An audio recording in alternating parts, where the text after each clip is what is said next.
सामने हो मंजिल तो कदम ना मोड़ना, सामने हो मंजिल तो कदम ना मोड़ना, जो दिल में हो ख्वाब कभी मत तोड़ना। हर कदम पर मिलेगी कामयाबी आपको, सिर्फ सितारे छूने के लिए जमी मत छोड़ना, सिर्फ सितारे छूने के लिए जमी मत छोड़ना। नमस्कार दोस्तों, स्वागत है हमारे YouTube चैनल प्रतिभा परिवार एजुकेशन ग्रुप पर। भारत की भूगोल सीरीज को आगे बढ़ाते हुए आज के इस वीडियो में हम वायु परिवहन से संबंधित विस्तार से चर्चा करेंगे। इससे पहले जल परिवहन और स्थल परिवहन पूर्ण हो चुका है। यदि आपने वो वीडियो नहीं देखा है तो वीडियो की लिंक डिस्क्रिप्शन में दी गई है। साथ ही में पीडीएफ फाइल प्राप्त करने के लिए हमारे टेलीग्राम चैनल की लिंक भी दी गई है। दोस्तों, वीडियो को अंत तक देखें, लाइक शेयर करना ना भूलें। साथ ही यदि आप हमारे यूट्यूब चैनल पर नए हैं तो चैनल को सब्सक्राइब करें, बेल आइकन को प्रेस कर ऑल पर सेलेक्ट करें, जिससे समय समय पर आपको नोटिफिकेशन मिलता रहे।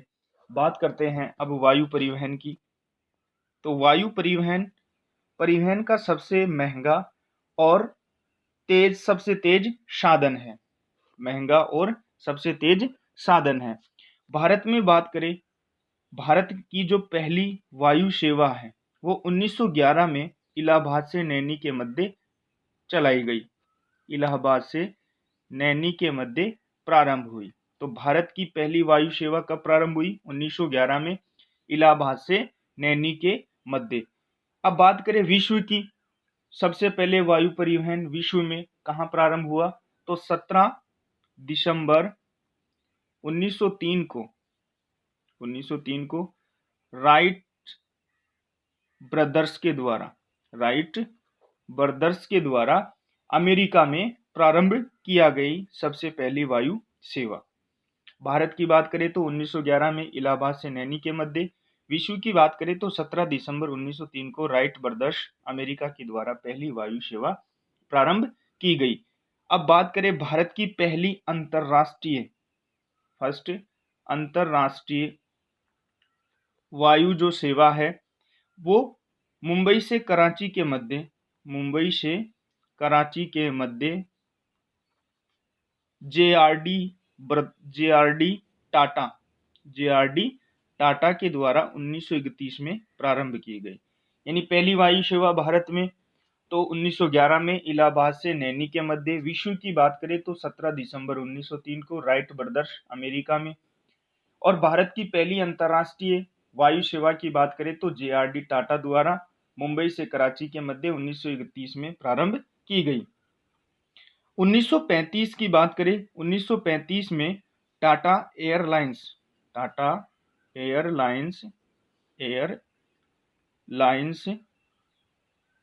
ने भारत में हवाई सेवा प्रारंभ की। यानी सबसे पहले भारत में हवाई सेवा प्रारंभ करने वाली जो कंपनी है वो कौन सी थी? टाटा एयरलाइंस ने 1935 में भारत में पहली वायु सेवा प्रारंभ की। 1953 की बात करें तो 1953 में भारत के सभी जो निजी हवाई सेवाएं हैं इनका राष्ट्रीयकरण किया गया। तो भारत में वायु सेवा का राष्ट्रीयकरण कब किया गया? तो इसका सही उत्तर क्या होगा? 1953 में। वायु सेवा की बात करें या वायु परिवहन की बात करें तो वायु परिवहन को भी दो भागों में बांटा गया है। पहला है घरेलू उड़ानें और दूसरा है अंतरराष्ट्रीय उड़ानें। बात करें घरेलू तो इनका जो प्रबंधन है उसके करने की जिम्मेदारी किसकी थी? इंडियन एयरलाइंस की जिम्मेदारी थी। Indian airlines. बात करें अंतरराष्ट्रीय तो एयर इंडिया के द्वारा इसका प्रबंधन किया जाता था। बात करें 1995 की, 1995 में वायु परिवहन का जो प्रबंधन है और संचालन है, इस संचालन के लिए भारतीय विमान पतन प्राधिकरण की स्थापना की गई। यानी वायु सेवा है इसके प्रबंधन और संचालन के लिए भारतीय विमान पतन प्राधिकरण की स्थापना कब की गई थी? तो याद रखना 1995 में। इसका मुख्यालय है, भारतीय विमानपत्तन प्राधिकरण का मुख्यालय कहाँ है? तो नई दिल्ली में। नई दिल्ली में। यह प्रश्न बहुत बार पूछा जा चुका है कि भारतीय विमानपत्तन प्राधिकरण का मुख्यालय कहाँ है? तो नई दिल्ली में। बात करें फरवरी 2007 की। फरवरी 2007 में इंडियन एयरलाइंस जिसका दायित्व क्या था? जो घरेलू उड़ानें हैं इनका संचालन करना। इंडियन एयरलाइंस और जो एयर इंडिया है, जो अंतर्राष्ट्रीय वायु सेवा उपलब्ध करवाती थी, इन दोनों का विलय कर दिया गया। Air India, Indian airlines plus air India, दोनों का विलय कब हुआ? तो 2007 में। और एक नई कंपनी का गठन किया गया और उस नई कंपनी का नाम क्या है? NACIL, यानी national aviation company India limited. NACIL का पूरा नाम क्या है? National aviation company India limited, या फिर भारतीय राष्ट्रीय विमानपत्तन निगम लिमिटेड। भारतीय राष्ट्रीय विमानपत्तन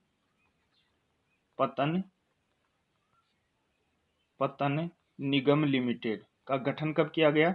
2007 में। यानी दोनों कंपनियों का विलय हुआ और एक नई कंपनी बनी NACIL या national aviation company India limited. अब बात करें, भारत में लगभग 126 हवाई अड्डे हैं। लगभग कितने हवाई अड्डे हैं? 126 हवाई अड्डे हैं। इनमें से कुछ अंतर्राष्ट्रीय हवाई अड्डों की बात हम आगे करेंगे। अब बात करते हैं अगले टॉपिक, वायु परिवहन के लिए भारत में क्या विकास हुआ इसके बारे में। यानी वायु परिवहन के विकास के क्या क्या प्रयास हुए भारत में, इसके बारे में अब पढ़ेंगे, वायु परिवहन के विकास के बारे में।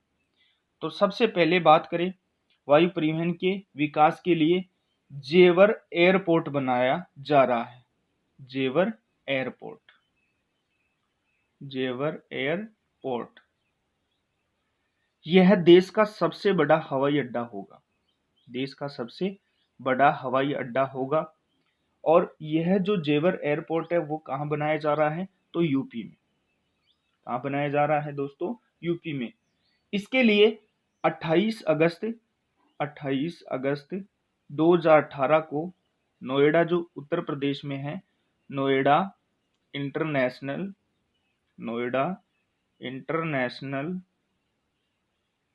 एयरपोर्ट निगम लिमिटेड या NIAL का गठन किया गया। यानी इस जेवर एयरपोर्ट के निर्माण के लिए 28 अगस्त 2018 को नोएडा इंटरनेशनल एयरपोर्ट निगम लिमिटेड या फिर Noida international airport company limited का गठन किया गया। इस जेवर एयरपोर्ट की और बात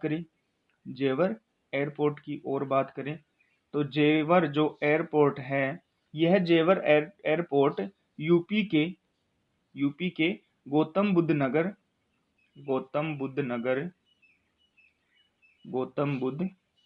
नगर जिले में एक नगर पंचायत है और उस नगर पंचायत का नाम क्या है? जेवर।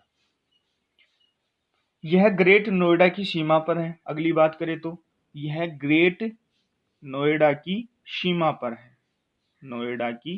सीमा पर स्थित है जेवर पंचायत। और बात करें इस जेवर एयरपोर्ट की, तो जेर एयरपोर्ट है वो इंदिरा गांधी एयरपोर्ट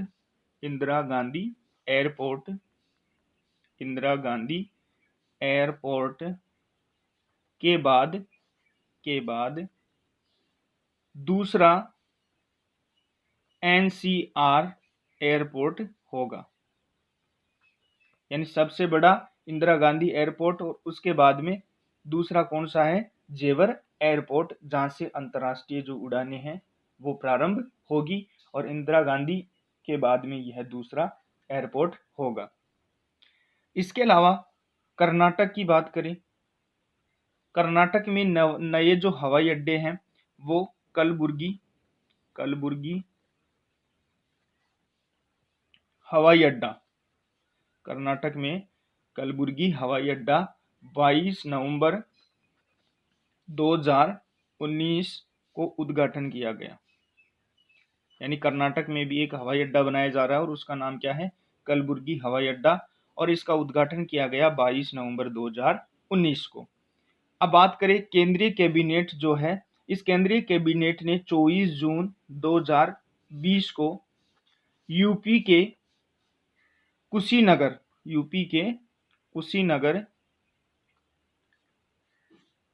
यानी 24 जून 2020 को यूपी के कुशीनगर हवाई अड्डे को अंतर्राष्ट्रीय हवाई अड्डा घोषित किया गया। अंतर्राष्ट्रीय हवाई अड्डा घोषित किया गया। ये करंट से रिलेटेड प्रश्न भी है। तो 24 जून 2020 को हमारा जो कैबिनेट मंत्रियों की बैठक हुई, इसमें जो कुशीनगर हवाई अड्डा है इसको अंतर्राष्ट्रीय हवाई अड्डा घोषित किया गया। नेक्स्ट योजना है उड़ान योजना। उड़ान योजना या अंतर्राष्ट्रीय भी बोलते हैं इसको, दूसरा नाम क्या है, अंतर्राष्ट्रीय। यदि उड़ान योजना की बात करें, यह योजना है, ये केंद्र सरकार के द्वारा प्रारंभ की गई, केंद्र सरकार के द्वारा प्रारंभ की गई योजना है। यह जो उड़ान योजना है, इसके अंतर्गत जो गुवाहाटी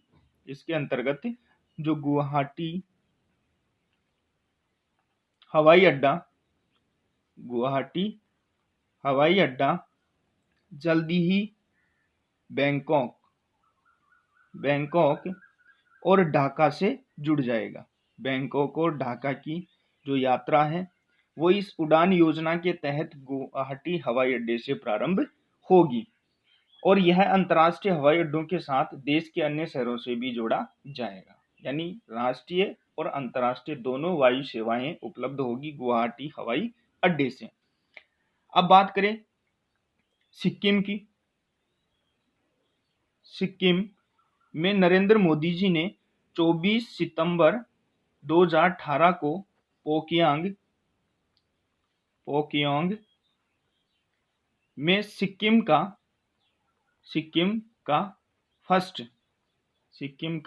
फर्स्ट या पहला और देश का 100वां हवाई अड्डे का उद्घाटन किया। यानी प्रधानमंत्री जी ने 24 सितंबर 2018 को पोकयांग में सिक्किम का तो पहला हवाई अड्डा होगा और देश का 100वां हवाई अड्डा होगा, इसका उद्घाटन किया गया। अब बात करते हैं अगली योजना की। अगली योजना है उड़ान उड़े देश का आम नागरिक।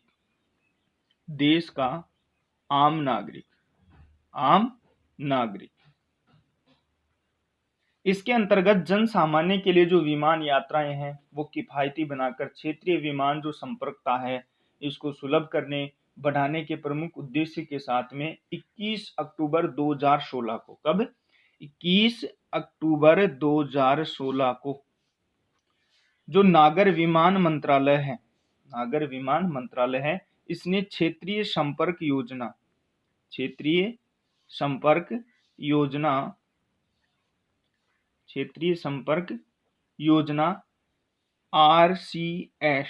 आरसीएस का पूरा नाम क्या है, क्षेत्रीय संपर्क योजना। यह क्वेश्चन ऐसे भी पूछा जा सकता है, आरसीएस जो योजना है वो किससे संबंधित है, सड़क परिवहन, रेल परिवहन, वायु परिवहन या जल परिवहन।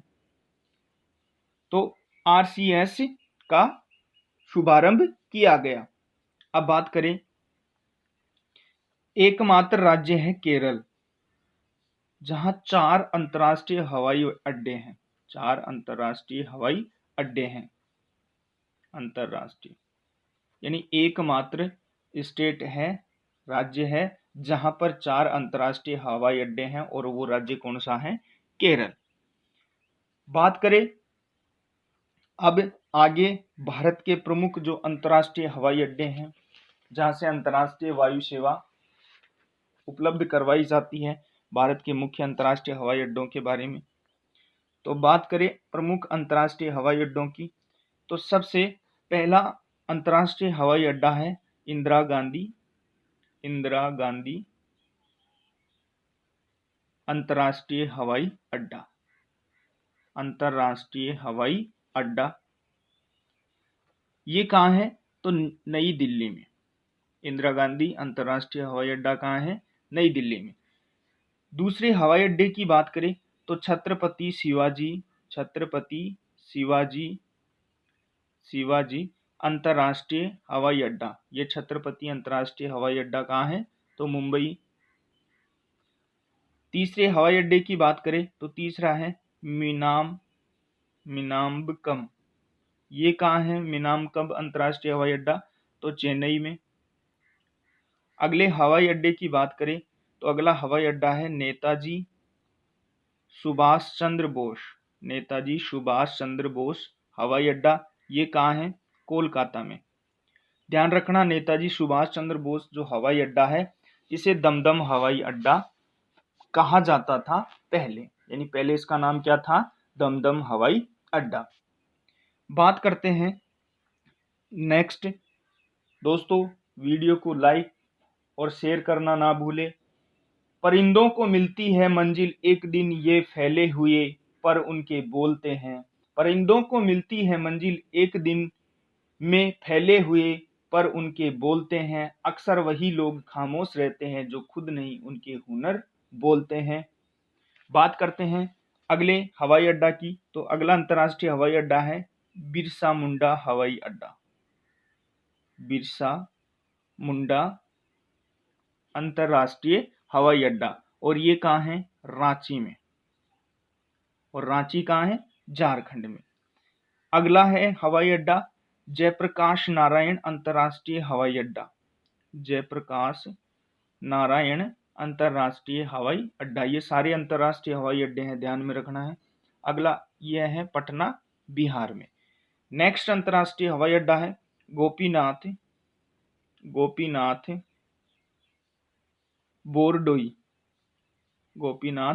बोरडोई अंतर्राष्ट्रीय हवाई अड्डा, और ये कहाँ है? गुवाहाटी। और गुवाहाटी कहाँ है?